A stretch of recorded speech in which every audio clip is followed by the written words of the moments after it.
Hi everyone, welcome to Seattle Cancer Care Alliance's food safety class. My name is Carrie McMillan. I am the clinical nutrition supervisor here.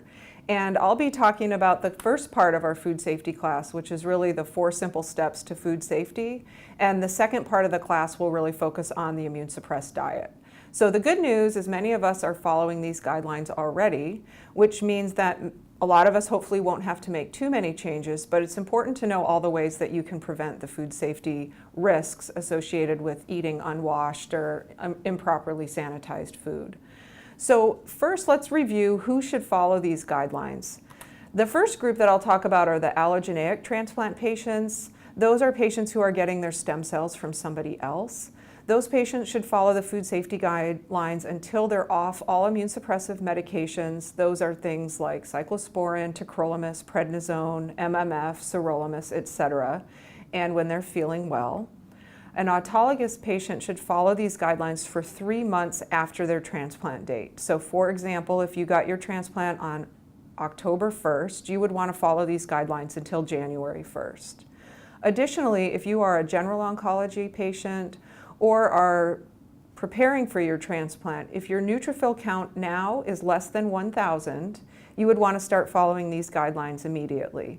Your neutrophils are a component of your white blood cells, and the neutrophils help you fight off infections. So just as you've heard to stay away from people with colds and flus, due to increased infection risk, we also want you to stay away from foods that might increase your infection risk. And that's really what we're going to be talking about today.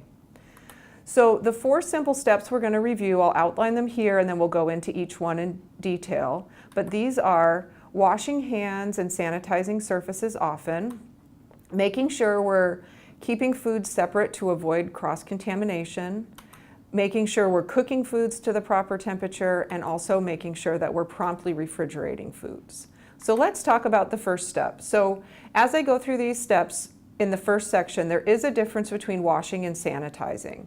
So first we're going to talk about washing. So one of the best ways to prevent foodborne illness is actually to wash your hands. We know that 50% of foodborne illness can be eliminated with proper hand washing.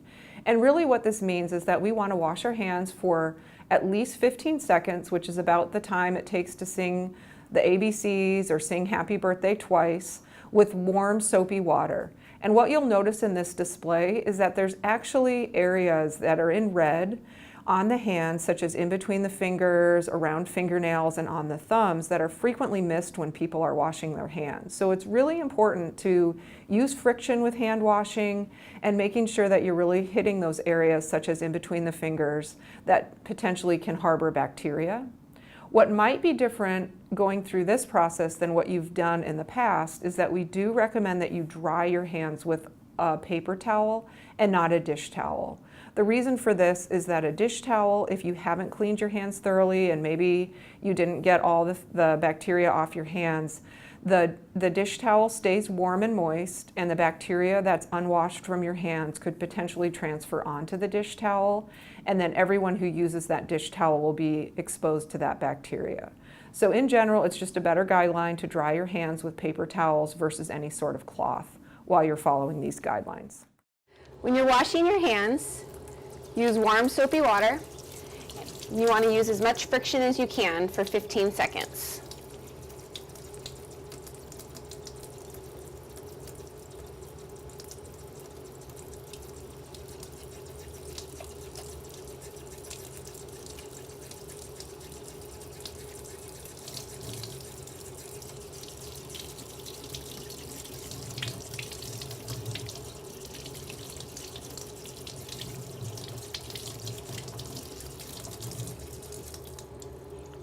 Use a clean paper towel to dry your hands. So in terms of washing your hands, most people already know when to do this, but just as a simple review, certainly washing your hands before you start food preparation, after you touch raw meats, when you're getting ready to sit down for your meal, it's always a good idea to wash your hands first, after using the restroom or changing diapers.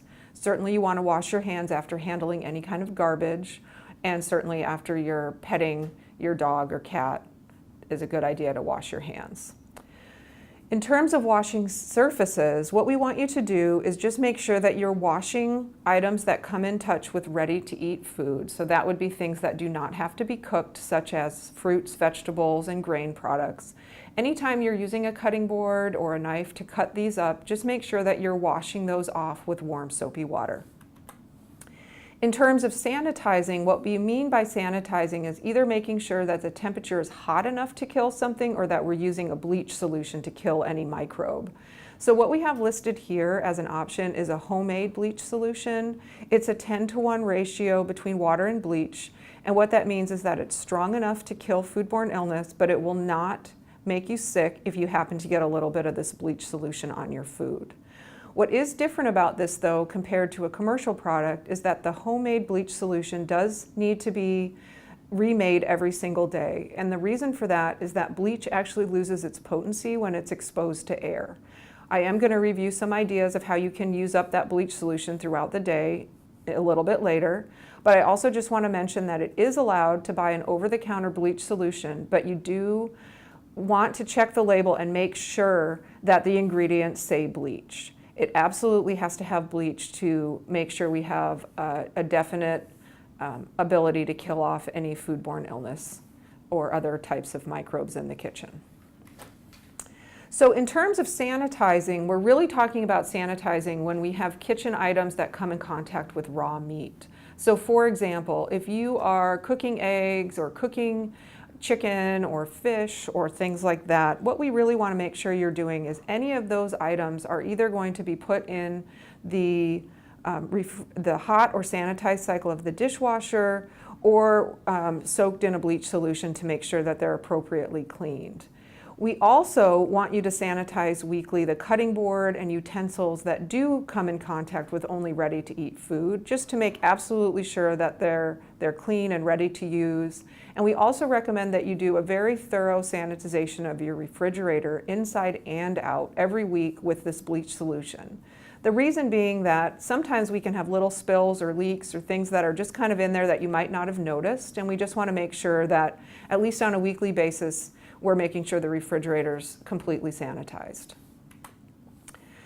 So people often ask in terms of cutting boards, should I have a plastic one or wood or glass? And really any of them are acceptable as long as they are in good shape. And by that we mean we don't want them to be cracked or scored or have deep grooves in there, because that's where bacteria can go and it's hard to clean them. So what we recommend is to actually have just a cutting board that's in good condition, and consider having one that you'll routinely use for ready-to-eat food and one that you'll routinely use for foods that are at risk for foodborne illness, that are, foods that you're going to be cooking, such as meat or chicken, things like that.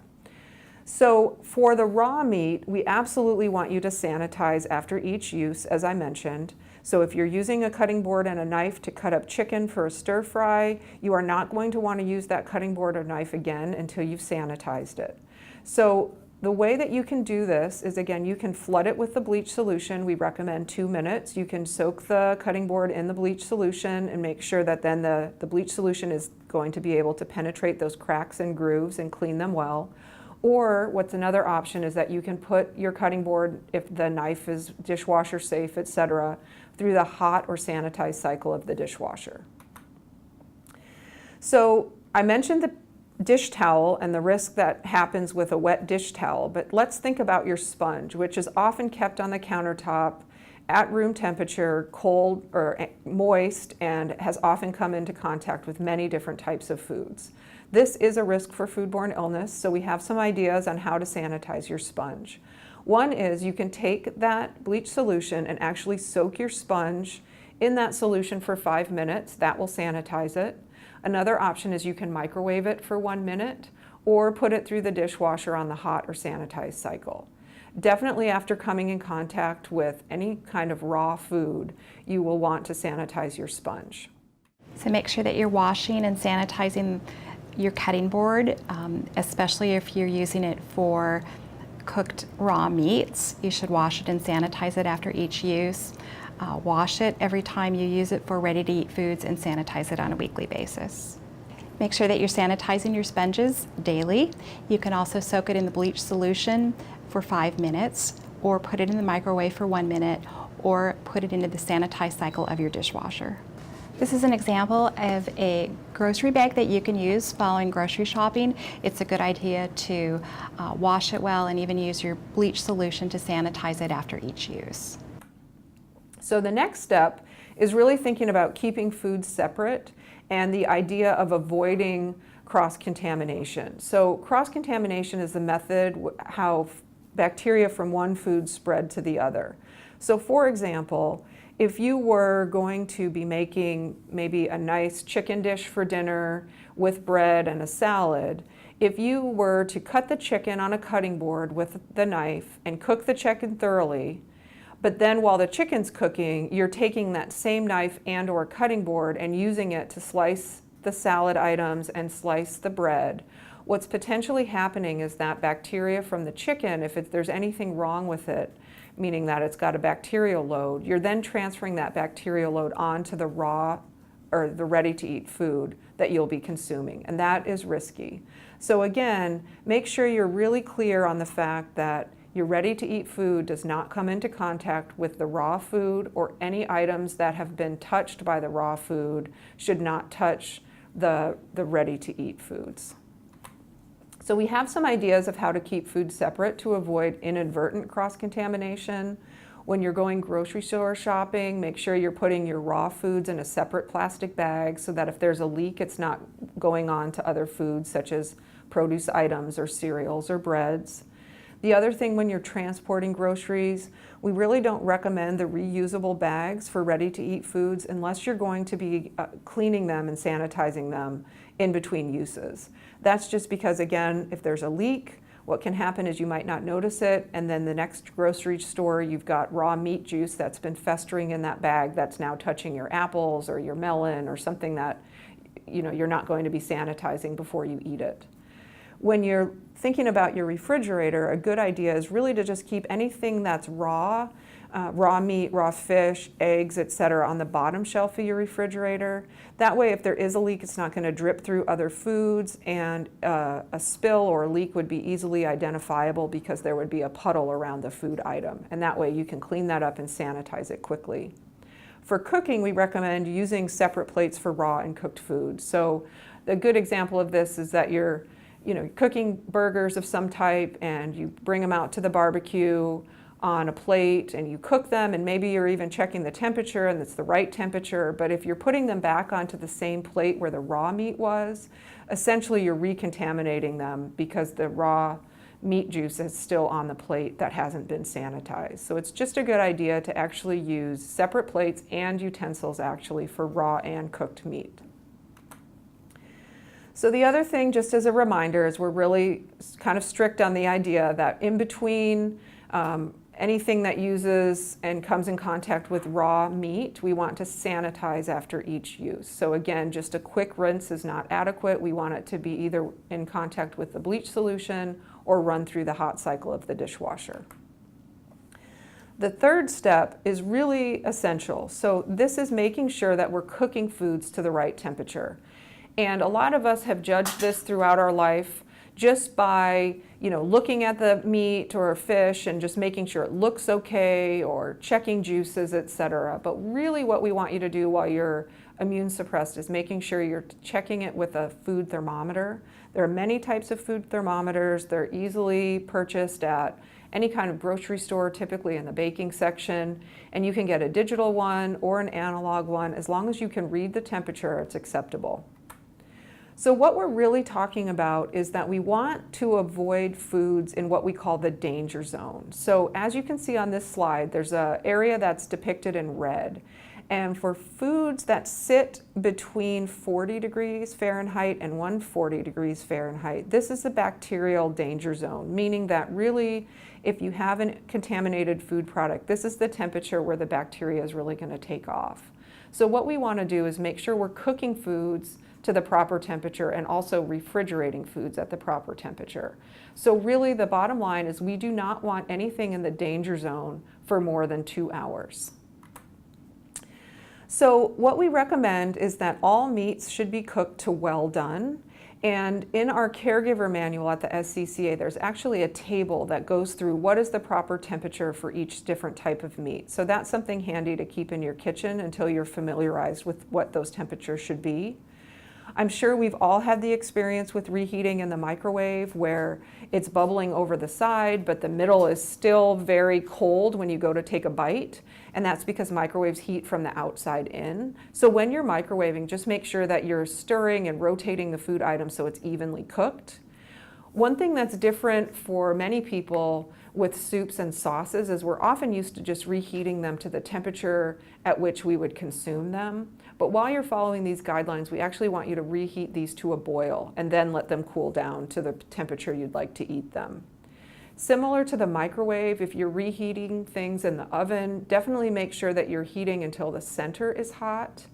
And with eggs, we want to make sure that the yolk and the white are cooked thoroughly, meaning they're firm, unless you can find a pasteurized egg, which are actually available at quite a number of stores. So the last part is really making sure that, at the same time that we want to cook things to the proper temperature, we also want to make sure that they're stored properly. So as I mentioned, we really don't want foods in the danger zone for longer than 2 hours. So once you're getting to that point, we want to think about how we're going to store foods. So the key point here is you do want to make sure your refrigerator is at the right temperature. So please check and make sure that your refrigerator temperature is 40 degrees Fahrenheit or less. And if you have a leftover, let's use soup for an example. If you have a big crock pot of soup that you've made or a stew, and you just put that whole big container in the refrigerator, it's not going to cool down and be out of the danger zone within 2 hours. So really what we recommend is that you divide the leftovers and put them in shallow containers. Let them cool off on the countertop. When it gets to be about that 2-hour time, you can transfer those containers into the refrigerator and store them on the top shelf uncovered for as long as it takes to cool them down, and then you can actually safely freeze them. So the idea really is that if you store things that are covered in large containers in the refrigerator, it is not going to cool down to the proper temperature for quite some time. So again, the shallow containers can be really helpful, and also can be helpful because they're easily freezable and you can take them out for an easy meal if you have a late day at the clinic. If you have large amounts of leftovers, instead of putting the leftovers, taking this pot and putting it right into the refrigerator, assuming it's going to cool down, it's best to take the contents out of the pot, put them in small, shallow containers on the top shelf of your refrigerator, and then using your food thermometer, once it's hit 40 degrees, you can then cover the contents and either use it for leftovers or store it in the freezer. So other things to consider are a lot of times when you're at a transplant center, perhaps you've moved from your house and you're staying in an apartment, or you're in another situation such as a hotel-like setting, and your refrigerator is very small or much smaller than you're used to. It's important to consider that you do need air to circulate around food items to properly keep things cool. So the idea here is don't pack your refrigerator so tight that it doesn't have room for air to circulate. So it might mean buying smaller quantities while you're staying at that particular place. The other points that we'd like to just make sure you're aware of is that marinating and defrosting foods should never be done on the countertop. The reason being is they're in the danger zone for a very long time. So definitely marinate your food in the refrigerator. That's the safest way to do that. And for defrosting, there's really 3 safe options. One is definitely you can defrost in the refrigerator. That's perfectly safe. You can defrost in the microwave, but then you want to make sure you're really cooking immediately because the microwave has already started the cooking process. The last option is to defrost under cold running water. These are all safe, but again, the main point here is please do not defrost your food on a countertop. For refrigerating foods or discarding foods after they've been made, our guideline is really 3 days. So if you have leftovers, if it's approaching that 3rd day and you haven't eaten it or you have a lot of leftovers, either consider having it for dinner that evening to finish it, or lunch, or whatever, how you're going to consume them. But you also can consider freezing them. So that can actually work just like with the other example I gave, where if you freeze them in small quantities, then you have ready to eat, easy prepared meals that are ready if you've had a long day at the clinic. But really what the key point here is we don't want any science experiments. So if you don't remember what it was or when you made it or it's looking kind of funky, our motto is when in doubt, throw it out. Please don't put yourself at unnecessary risk for foodborne illness. Hello everyone, this is the second section of the food safety class. Today we'll be talking about the immunosuppressed patient diet. The diet was developed from the Medical Nutrition Therapy Services and Infectious Disease Departments to determine safe foods for our patients, and this is what we'll be discussing next. We're going to be breaking this down into the different food groups. First of all, we want to look at the dairy foods. And the key word here when you're purchasing dairy items is pasteurized. So we want to go for pasteurized milk and milk products, commercially packaged hard and semi-soft cheeses such as cream cheese, those are all acceptable, as are pasteurized yogurt and kefir. If you choose any kind of soft cheeses, please be sure they're made with pasteurized milk.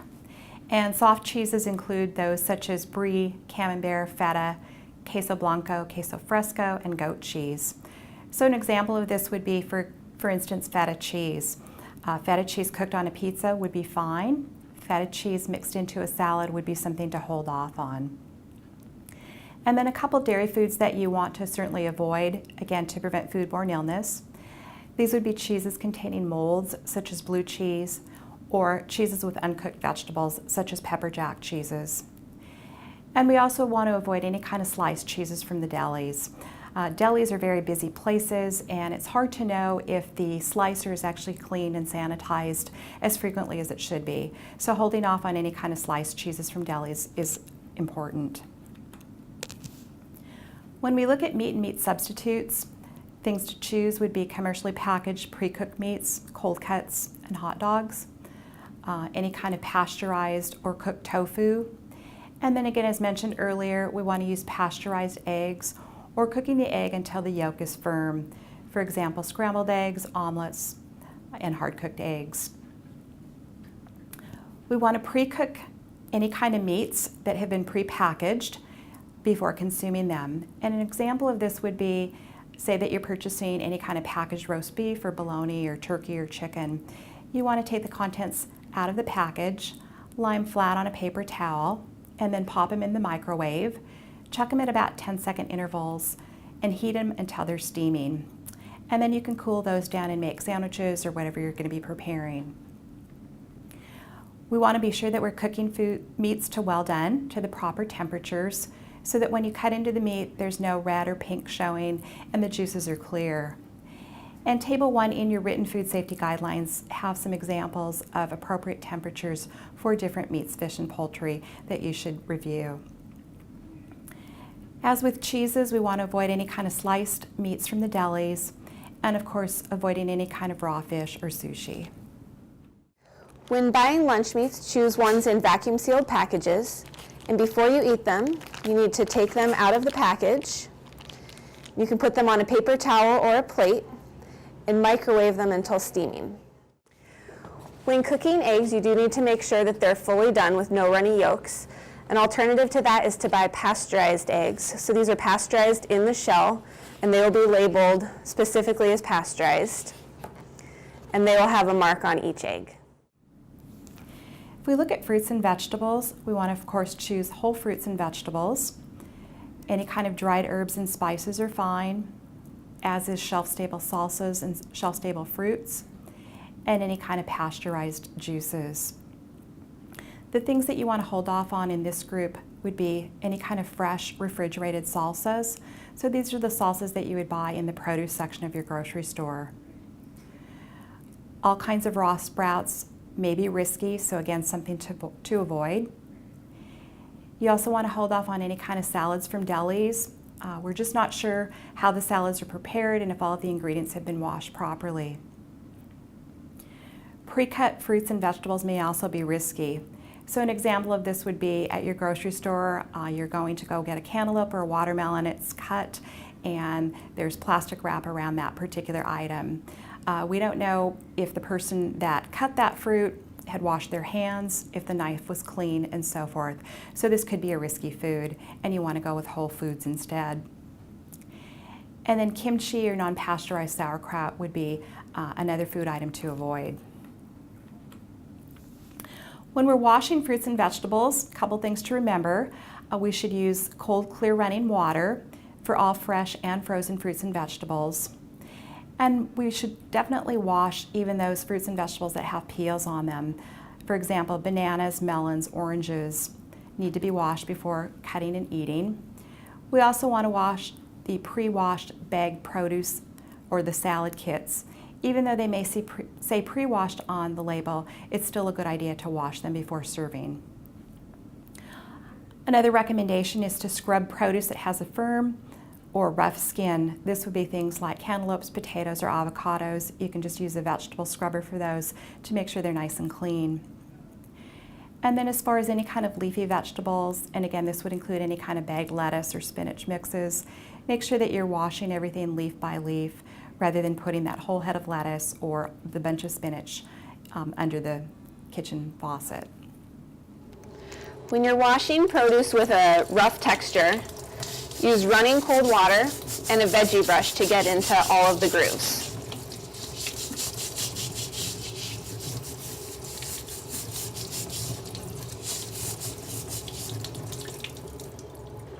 Even fruits and vegetables that you're going to peel, you want to wash first, such as an avocado or a banana.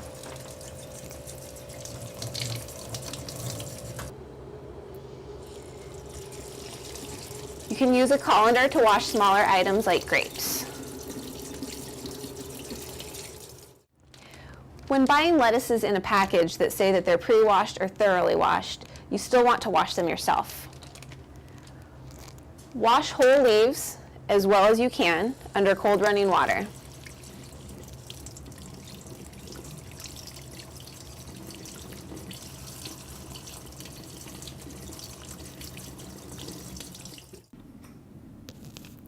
When we look at nuts and seeds, we want to, of course, choose roasted nuts or nuts cooked into the food.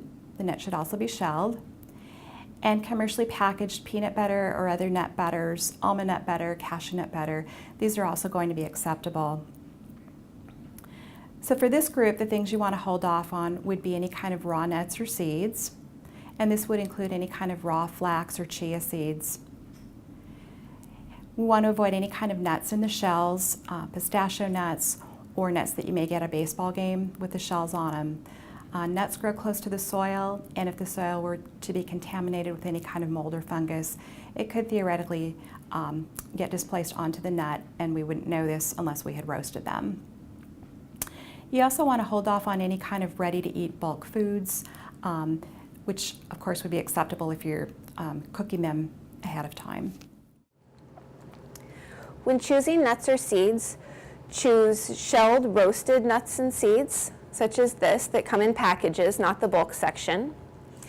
And if you do have raw nuts or seeds, those could be used if they were cooked into a dish or roasted. For the bread, grain, and cereal products, make sure that all grain products and cereals are cooked, and for the most part, breads and baked goods are going to be acceptable. The things you want to avoid in this group include raw grains. Muesli would be something to hold off on, and some granola bars do contain raw grains, such as raw oatmeal, so again, that would be something to avoid. And we want to avoid any kind of bread, grain, or desserts open to the public in the bread cases. For example, you're going to the grocery store, there's a cupboard there full of donuts or bagels. You may want to go there, pick your own out. That would be something, of course, to hold off on. And then again, holding off on the ready-to-eat bulk foods, acceptable only if you're cooking them before eating. You also want to make sure that your bread is totally sealed, that you're avoiding the artesian breads, which are the breads that are in the white or brown paper bags where the ends are exposed. People can go by and touch those, and again, that would not be acceptable. When choosing breads, avoid packages that are open in the grocery store, which could be touched by other customers. You could ask for artesian breads to come from behind the bakery counter where other people have not had access to them. You can also choose any breads that you like that are in closed packages. Muesli or raw grains should be avoided. For the fats category, any vegetable oils are going to be acceptable. Make sure that you refrigerate any kind of lard, butter, or margarine. And the shelf-stable mayonnaise or salad dressings, including blue cheese salad dressing, are fine to consume. Shelf-stable meaning that these salad dressings are found in the middle section of the grocery store. Some brands you may be familiar with include Kraft, Wishbone, Paul Newman, and so forth. The salad dressings that you do want to avoid, however, include those that are fresh, refrigerated, and commercially prepared, such as the Marie's brand or the Lighthouse brand. When choosing salad dressings, choose the shelf-stable varieties. These don't require refrigeration in the stores, but you will want to refrigerate it after you open it. And avoid unpasteurized refrigerated salad dressings.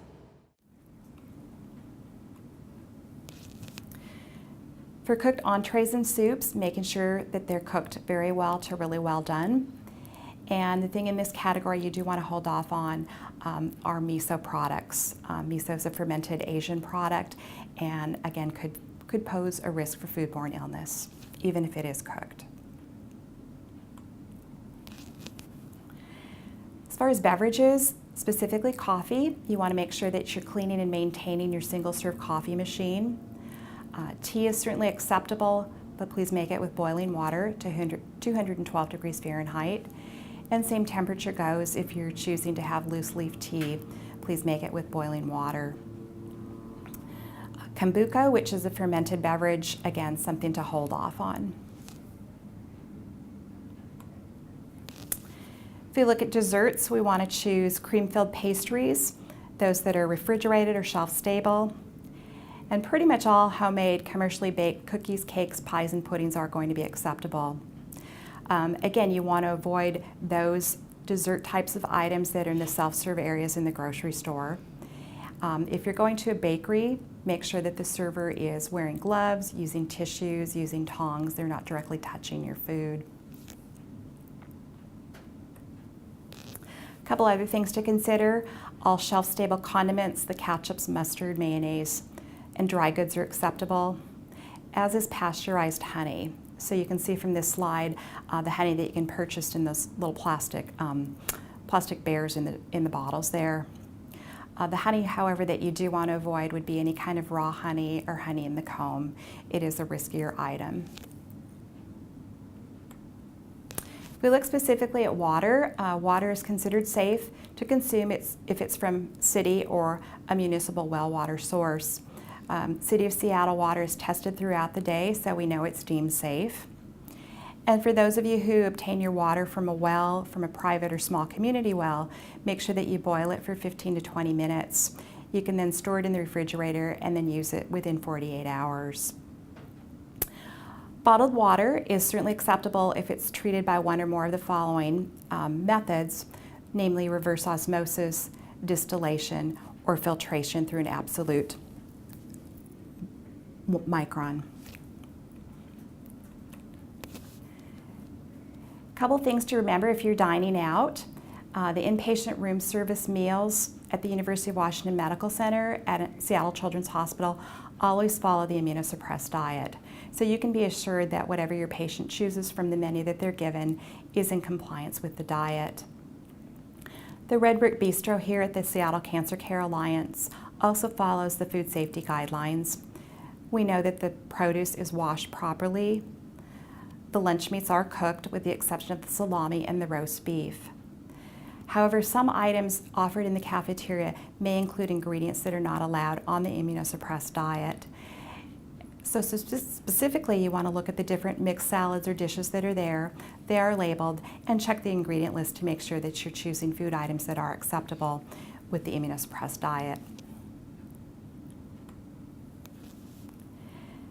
The cafeterias here on campus at the Fred Hutchinson Cancer Research Center, cafeteria within University of Washington Medical Center, and Seattle Children's Hospital, however, may be categorized just like any other restaurant. So they may not entirely follow our immunosuppressed diet guidelines. So again, best for your patient to choose food items off of the hospital menu versus you going down to the cafeteria to purchase that same food item for them. It's certainly acceptable to go out to dinner, go out for a meal with your patient, and just some things to remember. You want to go at a time when it's not crowded, early lunch or dinner. You want to go to a place where they can choose cooked food items, so cooked vegetables, whether they're steamed, stir-fried, grilled, etc. Cooked fruit, baked fruits, such as a pie or canned fruit. The things you want to hold off on when going out to eat would be, of course, raw fruits and vegetables, specifically salads. You want to avoid any kind of foods that are open to the public, for example, salad bars or buffets. Salad bars, even though they may have the sneeze screen on top of them, still can pose a risk if people are going up and getting second helpings using the same dirty plate. Same thing goes with the buffets, getting a second helping of food. So be sure to hold off on these types of things. We also want to hold off on any kind of food sold by street food vendors or food trucks. Some of these folks may not be regulated, and their practices may not be in sync with what we recommend. So a couple things to remember if you're going out to eat with your patient. Eating hot foods hot, cold foods cold, making sure that you're aware of temperature regulations. Check the color and juices of the meat. Again, remember, no pink or red should be showing. The juices should be clear. And you want to request new unopened bottles of condiments such as ketchup or mustard or individual packets. Don't use the ketchup bottle that's sitting there that other customers have used. If you have leftovers that you want to take home after your meal, make sure that the server brings you the box and that you pack your own leftovers. This way you have total control of your food. And maybe take a look at the restrooms to get an idea of how clean the restaurant is. If the owner is keeping their restrooms in clean shape, there's soap in the dispenser, there's paper towels and so forth, hopefully they're practicing the same hygiene habits throughout the restaurant. Make sure that the tables and dinnerware are also clean and that the silverware isn't touching any kind of wet surfaces, that they're on napkins or placemats or tablecloths.